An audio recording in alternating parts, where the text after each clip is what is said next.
Good morning. I am back with another Ezra Jack Keats story. On Monday and Tuesday, we listened to A Whistle for Willie. You got to meet a couple of the characters.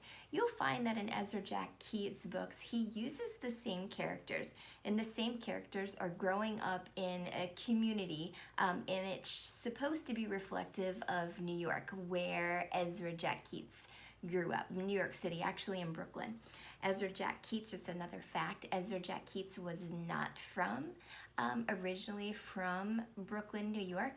He immigrated, which means came from Poland with his family. And he also lived through the Great Depression, which was a time in history where people didn't have much at all.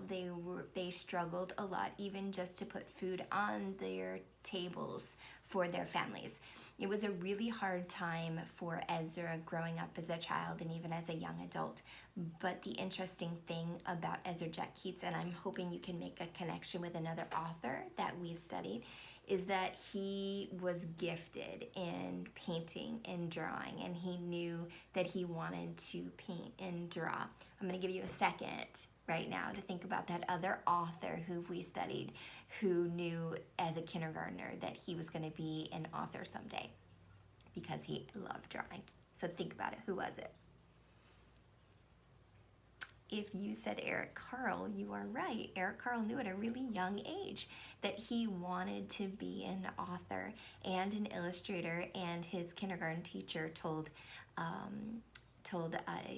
Eric Carle's mom that he was very gifted, and he ended up becoming who he is today. Well, Ezra Jack Keats always painted in his home and drew in his home, and his family knew that someday he was going to be an artist, maybe not necessarily a children's author, but they knew he was gifted in art, and he did. As a young adult, he did a lot of paintings in New York City for his family, to bring money in for his family. So I'll keep telling you little interesting tidbits about Ezra Jack Keats.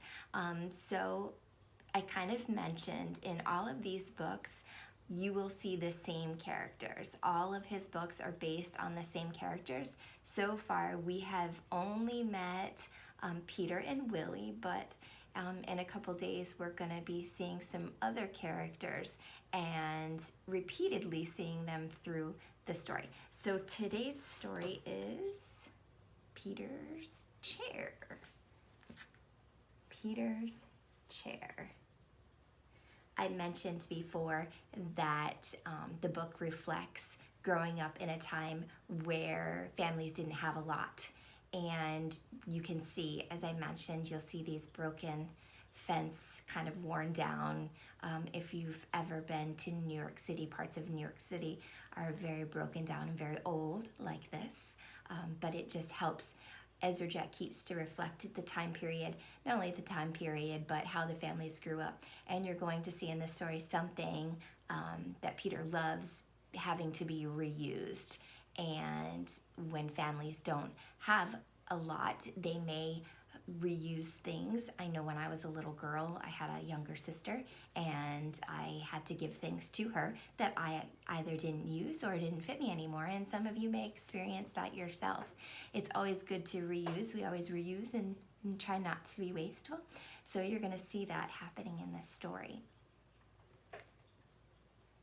Peter's Chair. Here's our title page, right here. And oh, who's already in the story? You got it. That's our friend Willie. Okay, I'm gonna try to read this backwards today so you guys can see the text and the illustrations.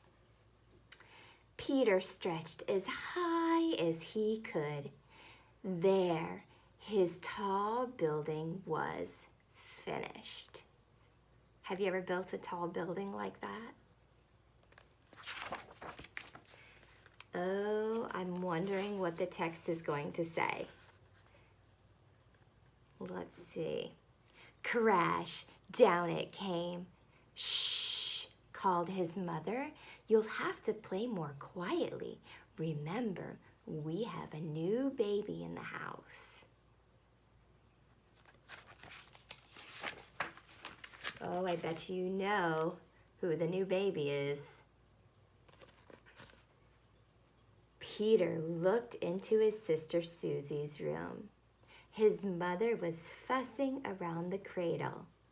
"That's my cradle," he thought. And they painted it pink. I wonder how he's feeling about his cradle being painted pink. This illustration tells me that the text is going to say something about his father, probably painting a high chair, because that's what the picture shows us. Let's see if it matches the text. "Hi, Peter," said his father. "Would you like to help paint Sister's high chair?" "It's my high chair," whispered Peter. And if you look real closely, you can kind of see Peter's expression just from the side. It looks like his eyebrows are kind of angry.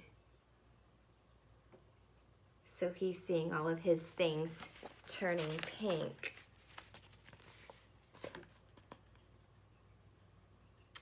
He saw a crib and muttered, "My crib, it's painted pink too." Not far away stood his blue chair, his old chair.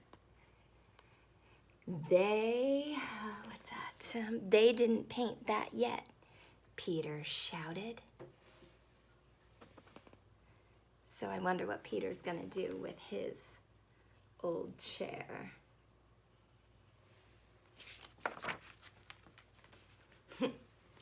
Looks like you might know what Peter's gonna do with that chair. He picked it up and ran to his room. What do you think Peter should do in this situation? Do you think he should share it with his sister? Or do you think that it would be something that he would want to keep?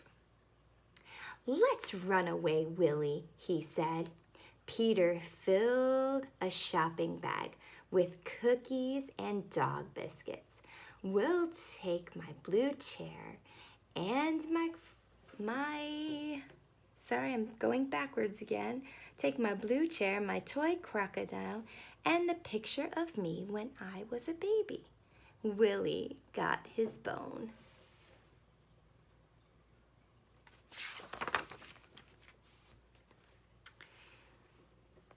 They went outside and stood in front of his house. "This is a good place," said Peter. He arranged his things very nicely and decided to sit in his chair for a while. What do you think is going to happen when he sits down in his chair? Are you already making that prediction? You know, good readers always make predictions as they grow through their stories. They just don't read them, they think and read them. And that's what we're doing here, thinking as we read. But he couldn't fit in the chair. He was too big. How many of you made that prediction? I know some of you did.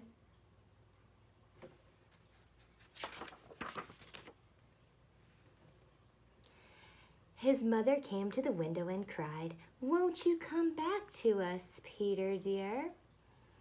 We have something very special for lunch." Peter and Willie made believe they didn't hear her. But Peter got an idea. What do you think Peter's idea is?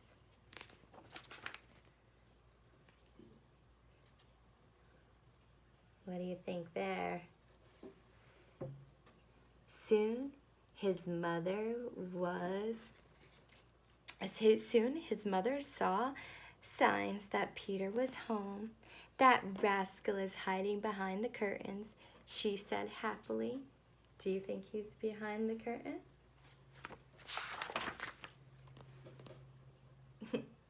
Nope, he played a little trick on her. She moved the curtain away, but he wasn't there. Here I am, Peter shouted. Peter sat in a grown-up chair. His father sat next to him. Daddy, said Peter, let's paint the little chair pink for Susie. Why do you think Peter came to that decision? Seems like Peter is learning a little bit of a lesson about sharing things that were maybe special to him. And they did. You can see Willie's pink footprints there.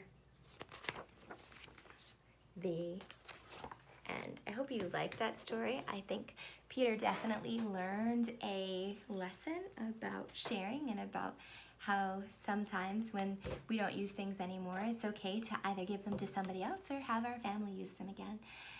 So remember, we're thinking about the characters, the setting, and some of the events that happen in the story, just like we did with A Whistle for Willie. I want you guys to have a good day. Hopefully I can find the video for this story, and so I can share that with you for tomorrow. If you need any help, please don't hesitate to ask. I'm here for you. I'll talk to you later. I miss you all. Bye.